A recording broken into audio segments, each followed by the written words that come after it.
He ruled the largest empire the world had ever known. He crushed cities, commanded gods, and demanded absolute obedience. But what King Xerxes did to his own daughter was hidden so carefully that history almost let it disappear. Xerxes I ruled an empire that stretched from the Indus Valley to the edge of the Aegean Sea. Millions lived and died at his command. Roads bent toward his capital. Laws moved at his word. His name was carved into stone as a symbol of divine order, stability, and masculine authority.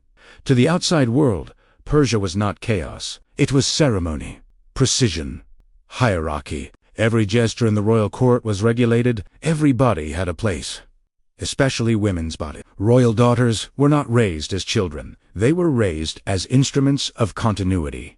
Bloodlines were political assets. Marriage was diplomacy. Obedience was survival. Love was irrelevant. Xerxes understood power as something that had to be demonstrated, not merely inherited. After military humiliation in Greece, his authority no longer felt invincible. Control became obsessive. The palace turned inward. Privacy dissolved. Boundaries blurred. What happened next was never carved into reliefs or recorded in Persian inscriptions. It survives only in hostile Greek accounts, fragmented court rumors, and the silence that followed. And in that silence, a single truth remains. The most disturbing act of Xerxes' reign was not committed on a battlefield. This is the kind of history that survives only when people refuse to look away. Share this video with your friends so this story isn't erased again, and drop your city or country in the comments to show how far the truth can travel. The royal palace of Persepolis was designed to intimidate without noise. Stone columns rose like frozen soldiers. Floors were polished smooth by generations of submission. Incense burned constantly, not for comfort, but to signal order. Everything had a place, even silence. Inside these walls, time moved differently. Days were measured by rituals, nights by permissions. Nothing belonged to the individual. Not sleep, not movement, not the body. Royal women lived at the center of this machinery, yet were never allowed to touch its levers. They were guarded, adorned, and isolated, protected in name, controlled in practice. Their value was calculated in lineage, alliances, and the future sons they might produce. Their voices did not exist in the official record. Persian laws spoke endlessly about loyalty, purity, and hierarchy. The king stood above it, all judge, father, God, by proximity. What he desired was not questioned. What he claimed was not refused. Power did not need justification when it defined morality itself. To the outside world, this structure looked refined, advanced, civilized. But refinement can still conceal brutality, especially when tradition teaches everyone to call it duty. No scroll records what happened behind the inner doors. No inscription names the girl. No Persian historian preserved her fate. That absence was intentional. Silence was not a failure of memory, it was a strategy. And even now, this is only the beginning. Xerxes' eyes stood at the center of the empire as its final authority. A king raised to believe power flowed through blood, not consent. He did not experience rule as responsibility, but as entitlement. Every challenge to his authority, especially the humiliation suffered beyond. Persia's borders deepened his obsession with control. His greatest vulnerability was never weakness. It was fear. Fear that obedience could fracture. Fear that reverence could fade. The daughter's name does not survive with certainty. Some accounts argue over her identity. Others omit her completely. She was born into silken stone, yet possessed nothing of her own, not her future, not her body, not even silence as a refuge. Raised to obey before she could understand refusal, she existed as currency within the royal bloodline. Youth made her invisible. Lineage made her inescapable. Around them moved the court, eunuchs who guarded thresholds they were never meant to question. Priests who dressed authority in sacred language. Queens who had learned, long before, that survival required compliance. Scribes who perfected the art of recording triumph while erasing discomfort. No single figure commanded the system. It sustained itself. Together, they formed a sealed world where obedience was mistaken for virtue, silence was mistaken for loyalty, and power answered only to itself. Each of them would be tested in ways they never imagined. The first signs of fracture did not appear inside the palace. They arrived from across the sea. Greece had resisted. Against expectation, against scale, against fear, Xerxes returned not as a triumphant conqueror, but as a king whose authority had been tested in public and found imperfect. The empire remained vast, but something essential had shifted. Power, once assumed, now felt fragile. Inside the palace, control tightened. Schedules grew rigid. Access narrowed. Privacy dissolved. What had once been ceremonial restraint hardened into surveillance. Servants watched one another. Guards listened more closely. The inner chambers, reserved for royal blood, became places of constant tension rather than safety. In Achaemenid culture, the king's body was sacred. His will, unquestionable. Desire was not framed as impulse, but as entitlement shaped by divine proximity. When the king wanted, tradition did not ask why. It only arranged how. Royal daughters existed at the intersection of purity and possession. Their bodies symbolized continuity, legitimacy, and divine favor. They were guarded obsessively from outsiders, yet entirely exposed to authority within. Protection stopped where hierarchy began. This was not presented as cruelty, it was presented as order. The court understood the rules. To intervene was treason. To question was blasphemy. To acknowledge harm was to admit that the king's will could be wrong. Silence was safer than truth. Complicity was framed as loyalty. But this was not the only tension building behind the walls. Whispers moved faster than decrees. Servants noticed changes in routine. Nights stretched longer. Doors that were once symbolic became sealed. The air inside the palace grew heavier, thick with unspoken awareness. And still, no one spoke, because the real danger was not punishment. It was being seen as disloyal in a world where survival depended on invisibility. And here quietly, deliberately, the story begins to turn. What survives of this story does not come from Persia. Persian records are meticulous about conquest, tribute, and obedience. They list victories in stone and gold. They name kings, generals, and gods. But when it comes to women, especially royal women, the record collapses into absence. Names vanish. Lives dissolve into lineage charts. Silence replaces detail. The scandal appears instead in Greek sources. Hostile, biased, written by enemies who had every incentive to portray Xerxes as decadent, unrestrained, morally corrupt. For centuries, historians dismissed these accounts as exaggeration, foreign propaganda meant to humiliate a defeated empire. And for a long time, that explanation was enough. But the twist lies in what Persia chose not to deny. No counter-accord exists. No formal refutation. No alternate explanation preserved in royal archives. The empire that corrected even minor slights allowed this story to remain unanswered. Not corrected, not clarified.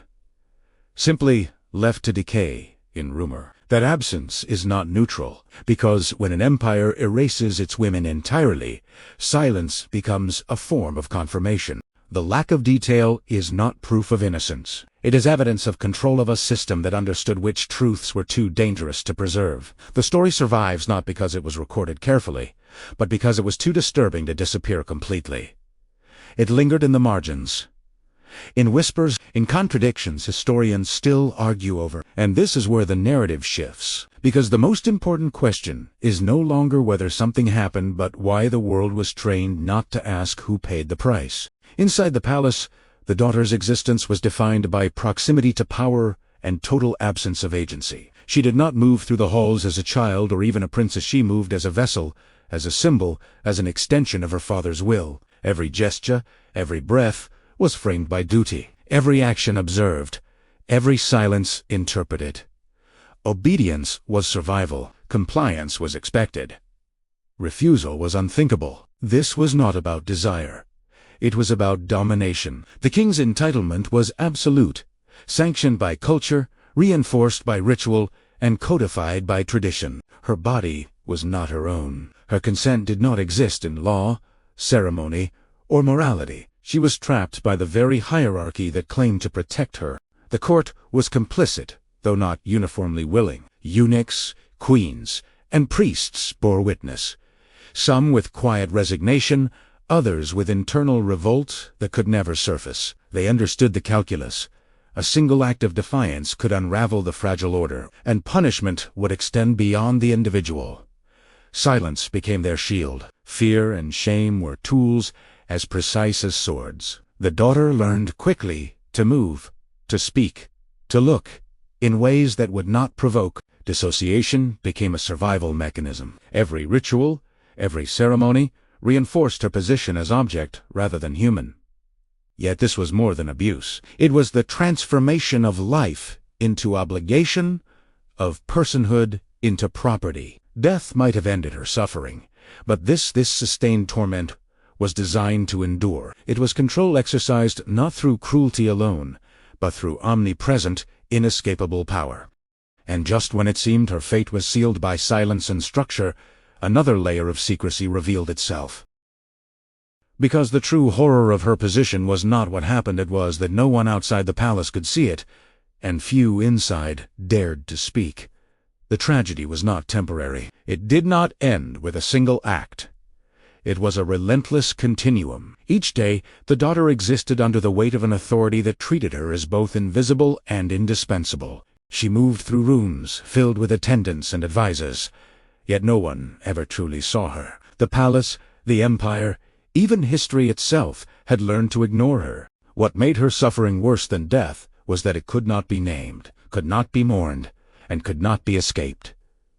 There was no release, no memorial, no justice. The very tools of preservation, the scribes, the priests, the ceremonial records, had been trained to erase her existence. Even the language of the empire worked against her. In Persian, there was no word for rebellion when it came to daughters of the king. Obedience was inherent, resistance unthinkable. Her humanity was subordinated to hierarchy, her pain to precedent. And yet, within this framework of absolute domination, the cracks began to show. Whispered observations, furtive glances, subtle gestures, they hinted at recognition of injustice, even among those too terrified to act. In these silent gestures, fragments of truth persisted, surviving centuries of erasure. The real danger, then, was not death, not even discovery. It was existence itself. To live under such power meant never claiming autonomy,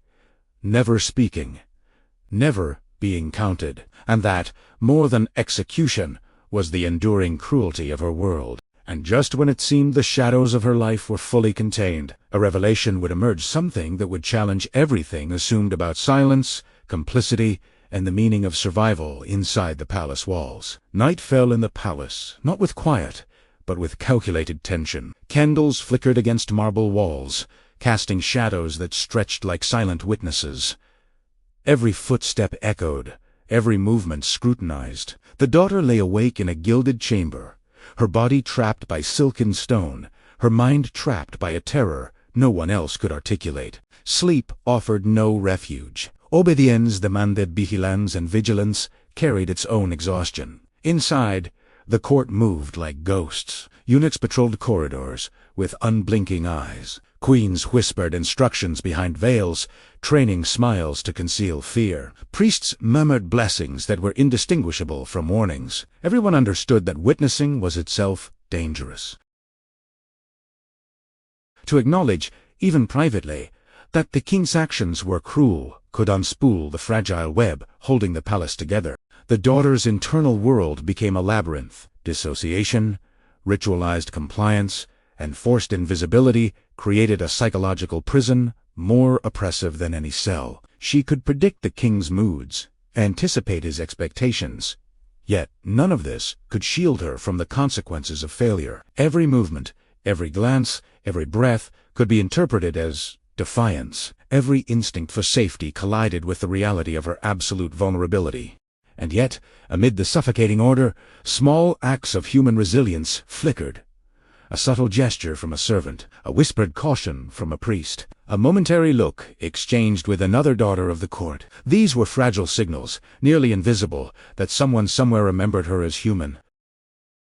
but they offered no salvation. The palace, for all its grandeur, had become a cage. And in that cage, the daughter's suffering was not only physical or emotional, it was existential. To endure under this weight was not simply to survive. It was to exist in a state of constant, inescapable erasure. In these hours, the distinction between life and living blurred, and just when the night seemed most complete, a secret began to surface, a trace that would illuminate not only the cruelty she endured, but the reasons the empire itself refused to remember. Behind the polished walls of the palace, behind doors guarded by eunuchs and watched by priests, evidence of her existence lingered, though not in plain sight. It was in fragments, a ceremonial token misplaced, a footnote in a Greek historian's account, a whispered recollection recorded generations later. Each piece was small, almost insignificant, yet together they formed a pattern that could not be ignored. The revelation is not dramatic in the way one expects. There is no sudden discovery of a hidden chamber or secret letter. The truth emerges quietly, through absence and omission. The daughter's life, deliberately erased from official records, is reconstructed through the faint traces left by a system that wished her forgotten. These traces reveal something chilling.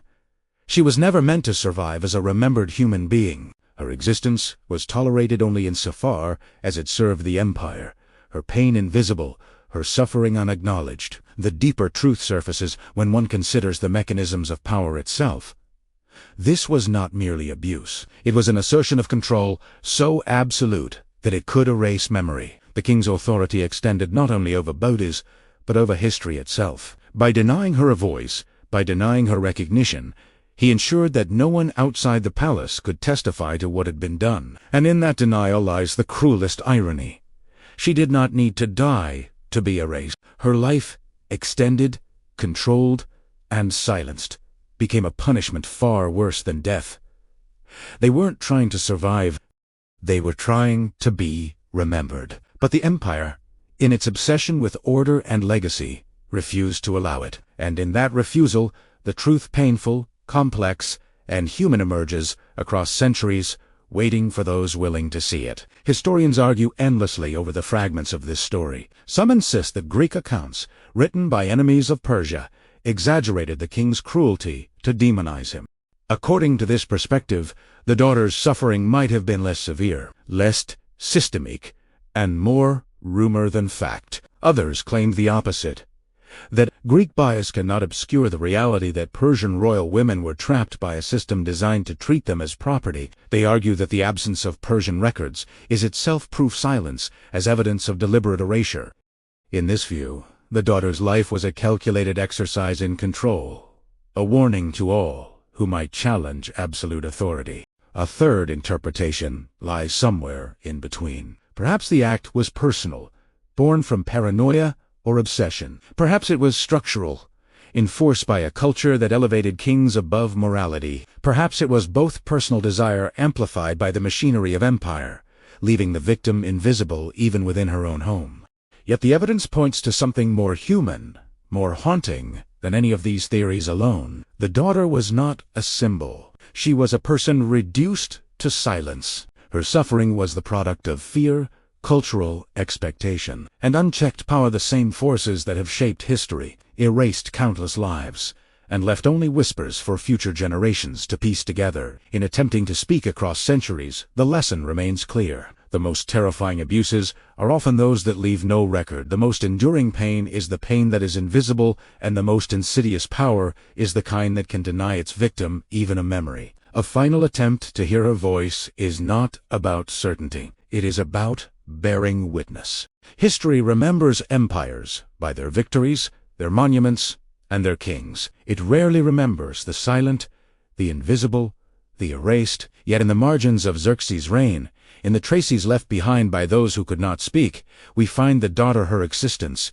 both fleeting and eternal. Her story is a reminder that power can be absolute without being just, and that survival does not always equate to freedom. She endured not only the acts of a father, but the complicity of an entire court, a culture, and a historical record determined to forget her. Her suffering is not sensational.